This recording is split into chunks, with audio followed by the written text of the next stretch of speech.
बिसौली नाम का एक छोटा सा सादा सा गांव था। वहीं रहती थी एक मासूम सी लड़की, सुहानी। घर में तंगी तो बहुत थी, मगर मोहब्बत, आदब और संस्कारों की रोशनी कभी कम नहीं हुई। उसके पिता भोला राम खेतों में मजदूरी करते थे और माँ कमला देवी दूसरों के घर काम करके परिवार चलाती थीं। बचपन से ही सुहानी बहुत ज़हीन, बहुत समझदार थी।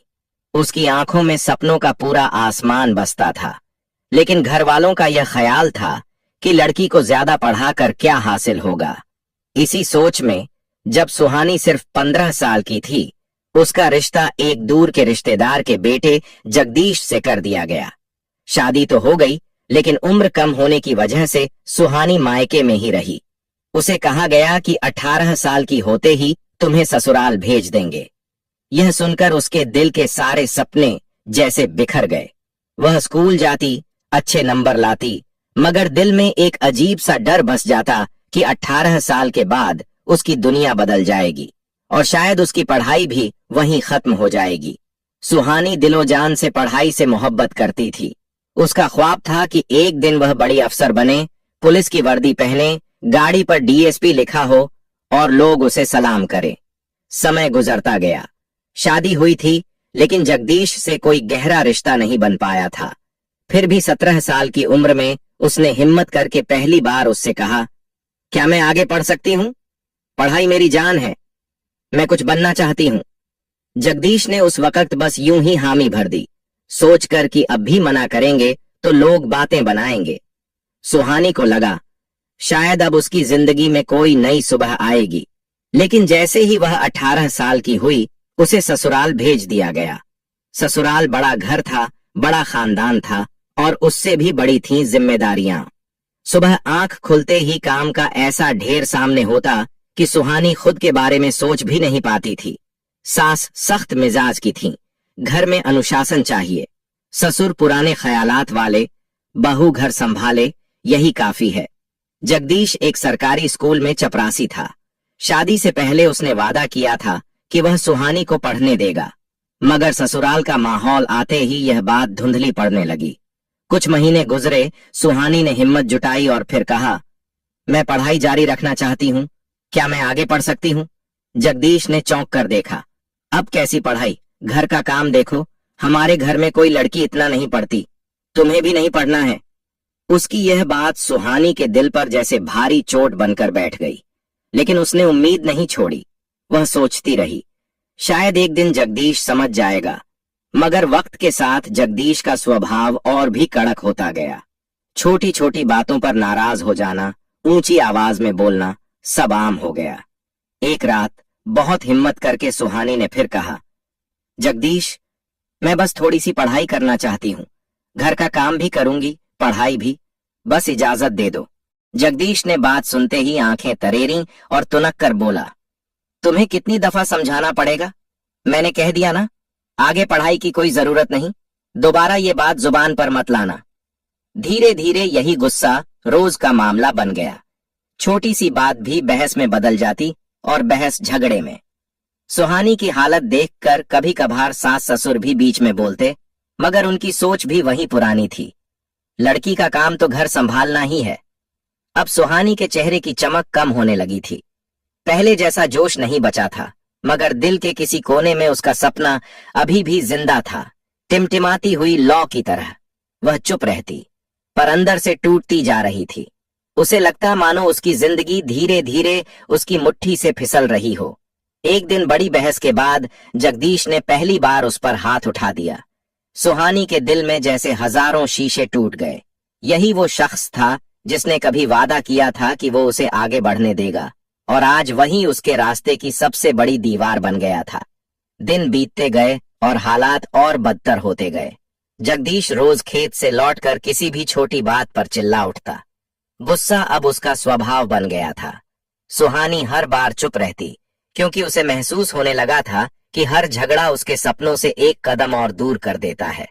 रातों को उसका दिल चुपचाप रोता। दिन में वह मुस्कुराने की कोशिश करती, मगर अंदर ही अंदर घुटती जा रही थी। कई बार उसने सोचा, अगर मैं इस गांव से बाहर जाकर पढ़ सकूं, तो शायद जिंदगी बदल सकती है। उस रात भी जगदीश का गुस्सा हद से बढ़ गया था। अपमान की आग में तड़पती हुई सुहानी अपने कमरे में अकेले बैठी थी। खिड़की से आती हल्की चांदनी कमरे में फैल रही थी। सब कोई सो चुका था, लेकिन उसकी आंखों से नींद बहुत दूर थी। उस पल एक चीज पहले से ज्यादा मजबूत हो चुकी थी, उसका इरादा। सुहानी ने मन ही मन फैसला कर लिया, अगर मैं यहीं रही तो मेरी जिंदगी इसी तकलीफ में खत्म हो जाएगी। न सपने बचेंगे, न मेरी इज्जत। मुझे यहां से जाना ही होगा। उसने कांपते हाथों से एक छोटा कागज और पेन उठाया। दिल धड़क रहा था, मगर उसने लिखना शुरू किया। जगदीश, जब मैं सिर्फ 15 साल की थी, तब हमारी शादी हुई थी। मैंने कभी तुम्हें अपना दुश्मन नहीं समझा। मुझे उम्मीद थी कि तुम मेरा साथ दोगे, लेकिन तुमने मेरी हिम्मत तोड़ दी। मैं तुम्हें छोड़कर जा रही हूं, क्योंकि मेरे सपने अब भी जिंदा हैं। मैं एक दिन अफसर बनकर वापस आऊंगी। नोट लिखकर उसने उसे तकिए के पास रख दिया। फिर धीरे धीरे कमरे से बाहर निकली। सास, ससुर और जगदीश तीनों गहरी नींद में थे। रात की हवा में डर भी था और आजादी की खुशबू भी। सुहानी ने अपनी कुछ जरूरी चीजें एक छोटे थैले में रखीं और घर के बाहर कदम रख दिया। गांव की गलियां अंधेरे में डूबी थीं। दूर कहीं कुत्तों के भौंकने की आवाज आ रही थी। वह तेज कदमों से चलने लगी। डर था, लेकिन उसके सपने उससे भी बड़े थे। स्टेशन गांव से 5 किलोमीटर दूर था। कोई सवारी नहीं, बस उसके पैर और उसका इरादा। रास्ते में कई बार लगा कि कोई देख न ले, मगर वह रुकी नहीं। उसके दिल में बस एक ही आवाज गूंज रही थी, मुझे अफसर बनना है, मुझे अपनी जिंदगी बदलनी है। करीब 1 घंटे बाद वह स्टेशन पहुंची। पैसे बहुत कम थे, फिर भी उसने दिल्ली का टिकट लिया, क्योंकि उसे पता था बड़े सपनों के लिए बड़ी जगह चाहिए। सुबह होने से पहले ट्रेन आई। धड़कते दिल के साथ वह उसमें चढ़ गई। खिड़की के पास बैठकर उसने बाहर झांका। अंधेरा धीरे धीरे पीछे हट रहा था और सुबह की हल्की सी रोशनी क्षितिज पर उभरने लगी थी। सूरज की पहली किरण जैसे उसके दिल से कह रही हो, तेरी जिंदगी भी अब रोशन होने वाली है। दिल्ली पहुंचने में कई घंटे लग गए। वह इस बड़े शहर में बिल्कुल अकेली थी, मगर हिम्मत उसके कदमों के साथ चल रही थी। पेट में भूख थी, बदन में दर्द था। शहर पहुंचते ही वो रहने की जगह तलाश रही थी। कई मकानों में पूछताछ की, पर किराया इतना ज्यादा था कि उसके पास उम्मीद से ज्यादा कुछ नहीं था। यही उसका नया आसरा था, यही उसकी नई जिंदगी का पहला पन्ना। सुबह 4 घरों में काम, दोपहर में पुरानी किताबों को खोलकर पढ़ाई, शाम को फिर काम और रात को कम नींद, ज्यादा मेहनत।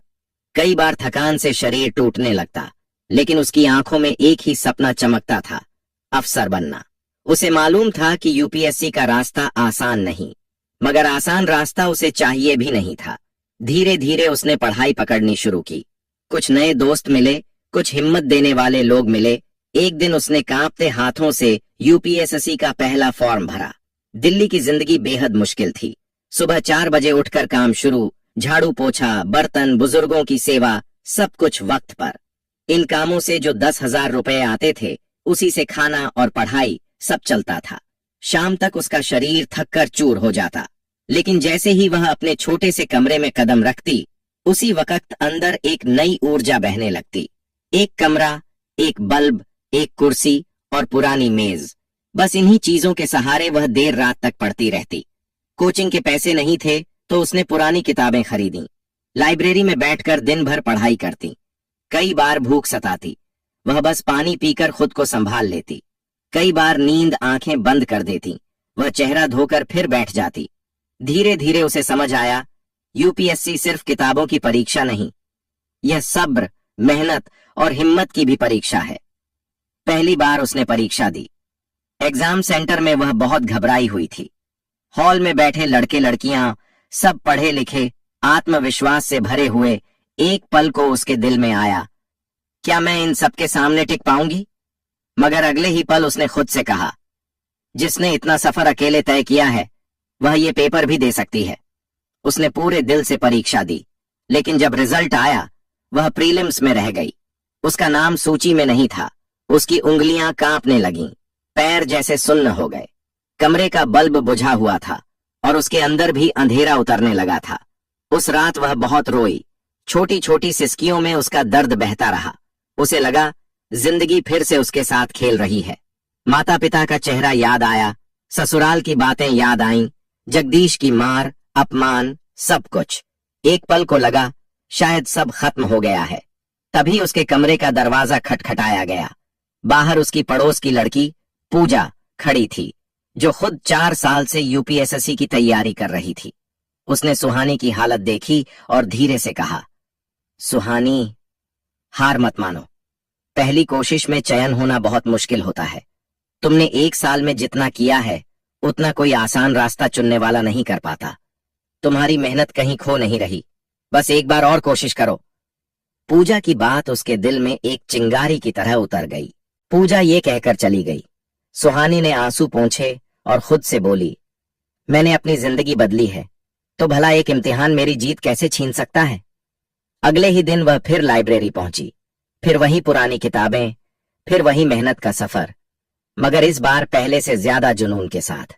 सुबह घरों का काम, दोपहर में पढ़ाई, शाम फिर काम और रात भर पढ़ाई। यह दिनचर्या फिर शुरू हो गई। कभी कभी शरीर जवाब देने लगता, कभी दिमाग बोझ से भर जाता, लेकिन कमरे की दीवार पर चिपका वह एक कागज उसे हमेशा संभाल लेता। एक दिन मैं डीएसपी बनूंगी, वह रोज उसे देखती और अपनी रूह में नई ताकत महसूस करती। दूसरी बार परीक्षा का समय आया। इस बार सुहानी ने अपनी पूरी जान लगा दी। दिल कहीं गहराई में कह रहा था, किस्मत ने मुझे 1 साल रोका है, लेकिन हमेशा नहीं रोक सकती। एग्जाम हुआ और इंतजार शुरू हुआ। दिन बीतते गए। रिजल्ट वाले दिन उसकी सांसें तेज हो गईं। वह कंप्यूटर स्क्रीन पर अपनी रोल नंबर की खोज में ऊपर नीचे पेज कर रही थी। हर बार पेज स्क्रॉल करती, पर नाम नजर नहीं आता।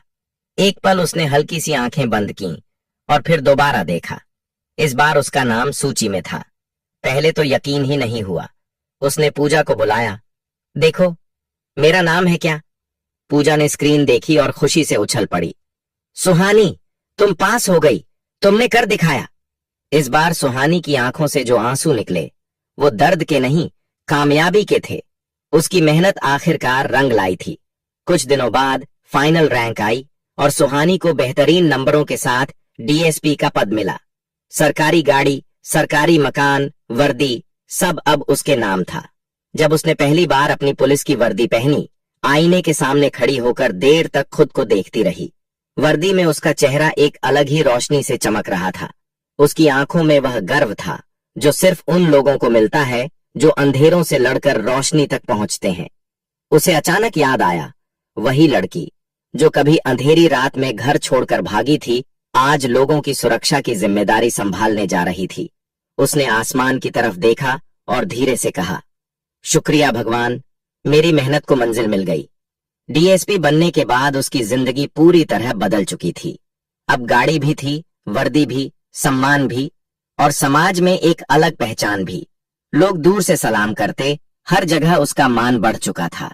लेकिन उसके दिल में एक सवाल हमेशा सन्नाटा बनकर बैठा रहता, जगदीश कहाँ है, किस हाल में है। जब वह ससुराल गई थी, घर खाली मिला था। दरवाजे पर ताला जड़ा हुआ था। पड़ोसियों ने बस इतना बताया कि जगदीश और उसका परिवार किसी वजह से अचानक गांव छोड़कर चले गए। कहाँ गए, क्यों गए, किसी को पता नहीं। यह बात सुहानी के दिल में कहीं गहरी धंस गई। उसकी जिंदगी संभल गई थी, लेकिन पति की गुमशुदगी उसके अंदर एक खालीपन छोड़ जाती थी। वह अक्सर सोचती, इतने सालों में उसने मुझे ढूंढने की कोशिश क्यों नहीं की। इसी बीच सरकार की तरफ से एक अहम आदेश आया। मथुरा में होने वाले बड़े धार्मिक कार्यक्रम की सुरक्षा संभालने के लिए उसे भेजा जा रहा था। मथुरा, जहां रोज लाखों श्रद्धालु आते हैं। संकरी गलियां, भीड़ भरे रास्ते, हर तरफ भक्तों का सैलाब। यहां सुरक्षा का काम सिर्फ हिम्मत नहीं, बल्कि तेज दिमाग और जज्बे की भी मांग करता था। पर डीएसपी सुहानी को देखकर हर किसी को यकीन था वह यह जिम्मेदारी बखूबी निभाएगी। मथुरा पहुंचकर उसने पहली बार वहां की गलियों, मंदिरों और घाटों को करीब से देखा। रंग बिरंगे फूल, राधे राधे की गूंज और भक्तों का समुद्र। इस माहौल में एक अजीब सी शांति थी, दिल को छू लेने वाली। लेकिन उसे क्या पता था, यहीं उसी भीड़, उसी शहर में उसे अपनी जिंदगी की सबसे बड़ी सच्चाई मिलने वाली है। मथुरा की भीड़, मंदिरों का शोर और भक्तों की लहर के बीच डीएसपी सुहानी अपने काम को समझने के लिए खुद मैदान में उतरी थी। वह उन अफसरों में से नहीं थी जो दूर से आदेश दे दें। वह हर मोड़, हर चौराहे, हर मंदिर के बाहर की स्थिति खुद अपनी आंखों से देख रही थी। भीड़ का दबाव, सुरक्षा व्यवस्था, लंबी लंबी लाइनें, वह सबकी बारीकी से जांच कर रही थी। साधु संत भजन गा रहे थे, गरीब लोग भीख मांगकर अपने दिन काट रहे थे।